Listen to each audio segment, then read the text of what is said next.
All right. In the last lecture, we talked about the importance of VA, and now let us have a look at the first step of vulnerability assessment. So the first step is to have a legal documentation. You cannot just randomly go and start performing a vulnerability assessment. You first need to seek proper authorization from the owner, because compromising or attacking a system without prior authorization is a crime. So do not carry out random tests on different organizations' websites. First, seek proper authorization and then only move ahead in performing a proper VA.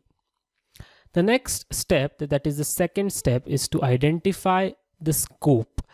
Now, there are some websites who have different domains. For example, let us consider Apple's website. One domain can be about MacBook, another domain of the website describes about iWatch, another domain can be about iPad. So first you need to identify the scope of vulnerability assessment, because you may think this is just a small step, but actually it takes a lot of efforts. It takes many days to carry out a single penetration test or a vulnerability assessment. In penetration testing, you identify the vulnerabilities and then try to exploit and gain the access. When it comes to VA, you just identify the vulnerabilities and report it.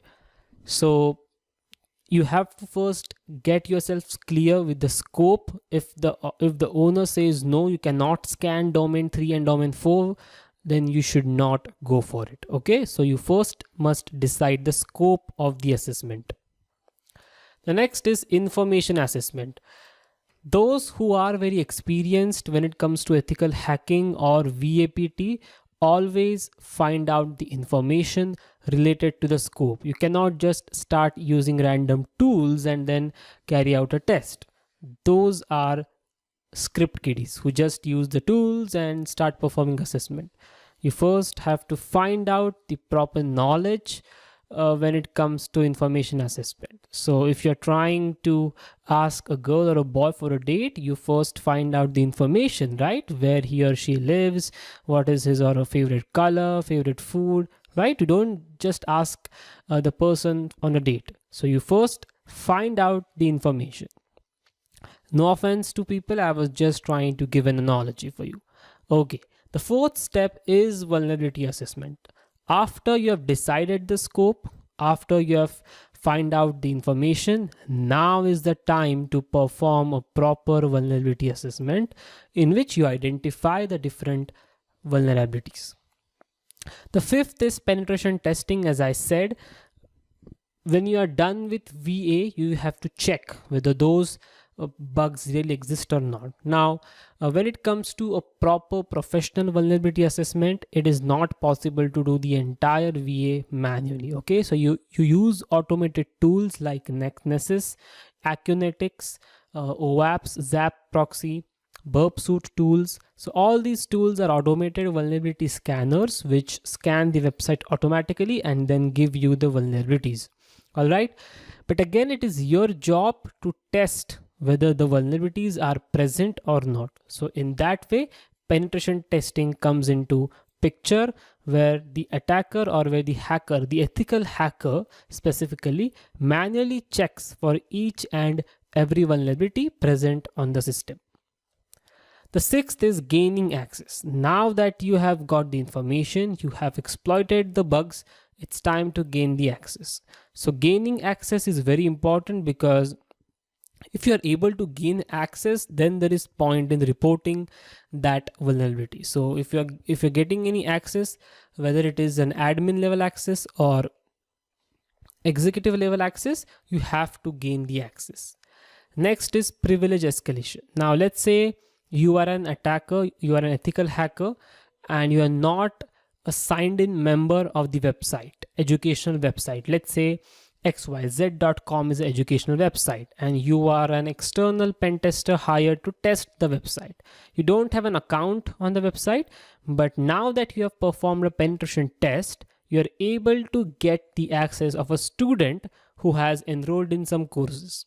So that is gaining access fees. Once you have the access of student, you again test for bugs which will give you the access of the administrator. And if you are able to get the access of administrator, then that is known as privilege escalation. Once you perform the privilege escalation and once you have identified all the bugs present in the system, it can be SQL injection, it can be database exploitation, it can be cross-site scripting attack, it can be brute forcing attack, or it can be any attack which we'll be seeing in the next upcoming sections of ethical hacking. So once you are done with all these attacks, it's time to write a report with everything. So you have to mention the vulnerability type, you have to mention the severity, you have to attach the screenshots, if possible attach a video in the report, then you have to write the steps, how you exploited the bug. Then after that you have to submit the report to the management, and if the management approves the report, you have to then provide the patch. Okay, you just don't have to discover the vulnerability and leave as it is. It is your job to provide a proper patch. But again, one thing that I would like to tell you is that all these things are not done all alone by you. You have a team of analysts who do different jobs. So let's say there's a team of 5 people. 2 people are involved in legal documentation and report writing. 2 are involved in scope assessment, information assessment, and vulnerability assessment. You are involved into pen testing, and another one is involved in patch assistance. So in this way, a team works. And the final step is revalidation. You have to check if the patch is properly installed and if the system is secure or not. So all these 10 steps form a vulnerability assessment. So such vulnerability assessments are carried out in the organizations, and these should be carried out every month so as to prevent the threats. And these assessments one assessment takes at least 2 to 3 days. So depending upon the nature and the scope of the assessment, it may take longer or it may take shorter. But you don't have to rush and don't have to depend upon the automatic results.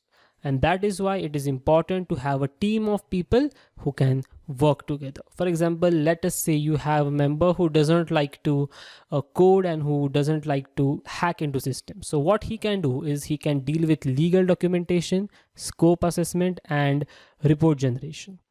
There is one guy who is good at vulnerability knowledge, but he don't want to hack into systems. He is not that interested. So what he can do is he can carry out the information assessment, he can carry out the vulnerability assessment, and then provide you all the vulnerabilities. You can carry out penetration testing and all the steps 5, 6, and 7.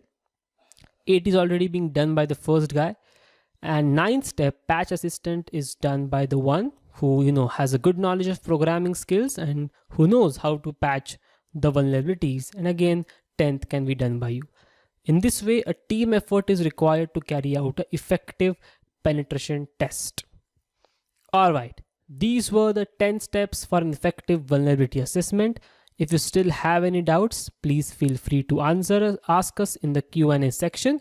We'll try to answer your questions as soon as we can. Great. I know this is a lot of information for you as a beginner, but trust me, this is the best course which will help you to get started from scratch to a cybersecurity professional. All right, keep the momentum going. I will see you in the next lecture where we'll talk about the need for cybersecurity in today's world.